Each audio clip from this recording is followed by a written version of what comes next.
നമസ്കാരം. മലയാളി വാർത്തയിലേക്ക് സ്വാഗതം. പലസ്തീൻ സ്വതന്ത്ര രാഷ്ട്രമാക്കുക. ഇപ്പോൾ ലോകം രണ്ട് ചേരിയായി ഈ വിഷയത്തിൽ തിരിയാൻ പോവുകയാണ്. പലസ്തീനെ സ്വതന്ത്ര രാഷ്ട്രമായി അംഗീകരിക്കുന്നവരും അംഗീകരിക്കാത്തവരും. പ്രത്യേകിച്ച് ഈ ഇടയ്ക്കായിരുന്നു 3 യൂറോപ്യൻ രാജ്യങ്ങൾ പലസ്തീനെ ഇത്തരത്തിൽ ഒരു സ്വതന്ത്ര രാജ്യമായി അംഗീകരിച്ചത്. എന്താണ് ഇന്ത്യയുടെ നിലപാട് എന്നത് ലോകം ഉറ്റുനോക്കുകയാണ്. ഇന്ത്യ കഴിഞ്ഞ ദിവസം നിലപാട് വ്യക്തമാക്കിയിരിക്കുകയാണ്. 3 യൂറോപ്യൻ രാജ്യങ്ങൾ പലസ്തീനെ അംഗീകരിച്ചതിനു പിന്നാലെ ഇസ്രായേൽ പലസ്തീൻ സംഘർഷത്തിൽ മുൻ നിലപാട് വീണ്ടും ആവർത്തിച്ചിരിക്കുകയാണ് ഇന്ത്യ. ദ്വിരാഷ്ട്ര പരിഹാരവും പലസ്തീന് രാഷ്ട്ര പദവി എന്നതുമാണ് കാലങ്ങളായി ഇന്ത്യ തുടരുന്ന നിലപാടെന്ന് വിദേശകാര്യ മന്ത്രാലയ വക്താവ് രൺദീപ് ജയ്സ്വാൾ വ്യക്തമാക്കി.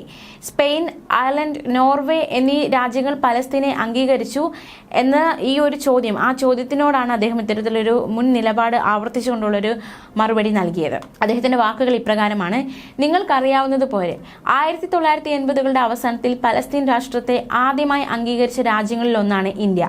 ഇസ്രായേലിനോട് ചേർന്ന് സമാധാനത്തോടെ ജീവിക്കുന്ന അംഗീകൃതവും പരസ്പര സമ്മതവുമായ അതിർത്തികൾക്കുള്ളിൽ പരമാധികാര സ്വതന്ത്ര പലസ്തീൻ രാഷ്ട്രം സ്ഥാപിക്കുന്നതിനുള്ള ദ്വിരാഷ്ട്ര പരിഹാരത്തെ ഞങ്ങൾ ദീർഘകാലമായി പിന്തുണച്ചിട്ടുണ്ടെന്നും രൺദീപ് ജയ്സ്വാൾ പറഞ്ഞു.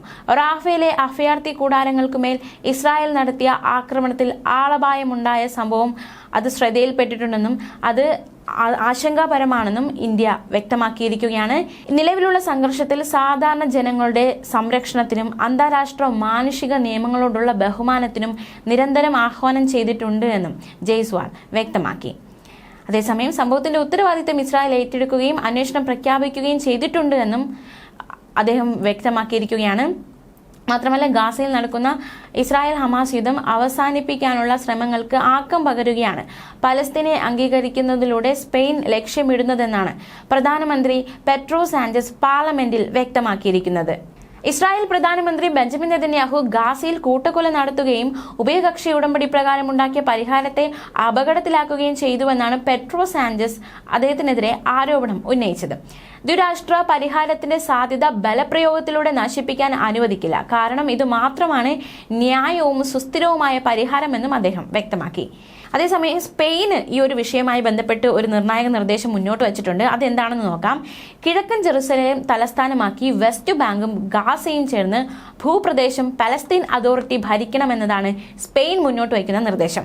അതേസമയം അയർലൻഡിന്റെ പ്രധാനമന്ത്രി സൈമൺ ഹാരിസ് ഈ വിഷയത്തിൽ പ്രതികരിച്ചത് എപ്രകാരമാണ് എന്ന് നോക്കാം. സുരക്ഷിതമായും അയൽക്കാരോട് സൗമ്യമായും കഴിയാനുള്ള ഇസ്രായേലിന്റെ അവകാശത്തെ അംഗീകരിക്കുന്നു എന്നാണ് അദ്ദേഹം വ്യക്തമാക്കിയിരിക്കുന്നത്. ഡബ്ലിനിൽ നടന്ന വാർത്താ സമ്മേളനത്തിലാണ് അദ്ദേഹം പലസ്തീനെ രാഷ്ട്രമായി അംഗീകരിക്കാനുള്ള തീരുമാനം ഉറക്കെ പ്രഖ്യാപിച്ചത്. മാത്രമല്ല, അയർലൻഡിന്റെ പ്രധാനമന്ത്രി സൈമൺ ഹാരിസ് ആവശ്യപ്പെട്ടിരിക്കുന്നത് ഗാസയിലെ എല്ലാ ബന്ദികളെയും ഉടൻ തിരിച്ചയക്കണമെന്നുകൂടി അദ്ദേഹം ആവശ്യപ്പെട്ടിരിക്കുകയാണ്. പലസ്തീനെ അംഗീകരിക്കുന്നുവെന്ന പ്രഖ്യാപനത്തിനു പിന്നാലെ ഡബ്ലിനിലെ പാർലമെന്റ് മന്ദിരത്തിന് പുറത്ത് അയർലൻഡ് പലസ്തീൻ പതാക ഉയർത്തി എന്നതും ശ്രദ്ധേയമാണ്. എന്തായാലും രാഷ്ട്രങ്ങൾ ഈ പലസ്തീൻ സ്വതന്ത്ര രാഷ്ട്രമാക്കുക എന്ന വിഷയത്തിൽ രണ്ടാവുകയാണ്. ഇന്ത്യ മുൻ നിലപാട് വ്യക്തമാക്കിയിരിക്കുകയാണ്. 3 യൂറോപ്യൻ രാജ്യങ്ങൾ അവരെ അംഗീകരിച്ചു കഴിഞ്ഞു. ഇനി എങ്ങനെയാണ് മറ്റു രാജ്യങ്ങളുടെ നിലപാട് എന്നതും ലോകം ഉറ്റുനോക്കുകയാണ്. ന്യൂസ് ഡെസ്ക്, മലയാളി വാർത്ത.